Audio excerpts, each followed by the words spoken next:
ईमानदारी साहब की ताकत कहां चली गई जब इसी मुल्क के बॉर्डर से लगता हुआ एक मुल्क है चीन, उसने कहा दाढ़ी आधी पजामा नीचे, अजान बंद, मस्जिद खत्म, रोजा आधा और मोहम्मद का नाम रखा तो ऊपर। कितने मक्कार मुसलमान हैं, ये जोकर नहीं जाता कभी। ये कहे हिंदुस्तान में खड़े होकर के कि ईरान के अंदर, चाइना के अंदर मुसलमानों के साथ बड़ी नाइंसाफी हो रही है, यहां से कहोगे यहीं से उठवा लेगा वो। एक लफ्ज नहीं बोले। आपको जवाब देना आना चाहिए। ये जो ताकतें हैं जिन्होंने इस देश में हिंदू मुस्लिम भाईचारे की आड़ में इस देश को मुसलमानों ने खोखला कर दिया। केरला बन गया, कोई मुसलमान नहीं बोला। एक अखलाक के साथ चंद गुंडों ने, चंद बदमाशों ने, चंद बेवकूफ लोगों ने र्यूमर के चलते या किसी गलत फहमी के चलते या थोड़ी देर के लिए मान लें किसी सही फहमी के चलते भी उसकी हत्या कर दी। इस देश की मेजॉरिटी ने कहा यह गलत है, उसको सजा हुई, वो जेल में है। बेईमान मुसलमानों, मक्कार, कितने बौने और कितने छोटे हो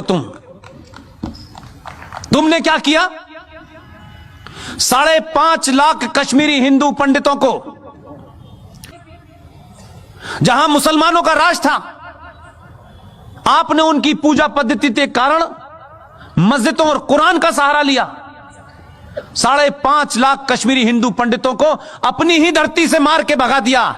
हिंदुस्तान में एक भी मुसलमान, दाढ़ी वाला और बेदाढ़ी वाला, लिबरल, मॉडर्न, बॉलीवुड से लेकर के आसाम तक एक भी मक्कार मुसलमान नहीं निकला जिसने यह कहा हो कि भारत की धरती के ऊपर यह कैसे हो सकता है, कैसे इन कश्मीरी पंडितों को मारा गया, इनका कसूर क्या था ये बताओ। एक नहीं खड़ा हुआ, चुपचाप हो गए, ये होने दिया।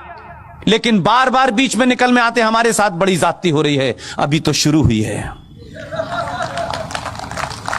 इसलिए मैं बार बार कहता हूं, आप अपने फंडों को क्लियर रखें, किसी गफलत के शिकार ना हो।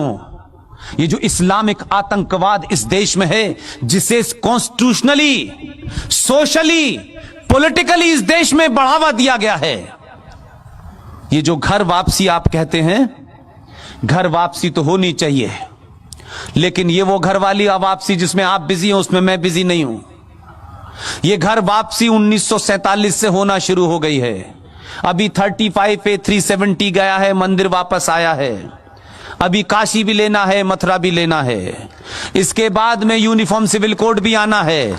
इसके बाद में एंटी कन्वर्जन भी आना है कि जिनकी किताब ये कहती है कन्वर्ट करो, उनका दिल भर जाए। इस बार इतना कन्वर्ट करेंगे, चिंता मत कीजिएगा। इसलिए आने वाले दिनों में बहुत सारे बिल तैयार हैं। इसलिए मैंने आपसे कहा, चुनाव के हार जीत से कोई फर्क नहीं पड़ता है।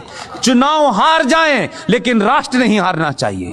आप सब लोगों ने मेरी बातचीत सुनी और आखिर में सिर्फ इतना ही कहता हूं, सनातन के परिवार का हाथ पकड़ लीजिए, दुनिया में किसी के पैर छूने की हिम्मत जरूरत नहीं पड़ेगी।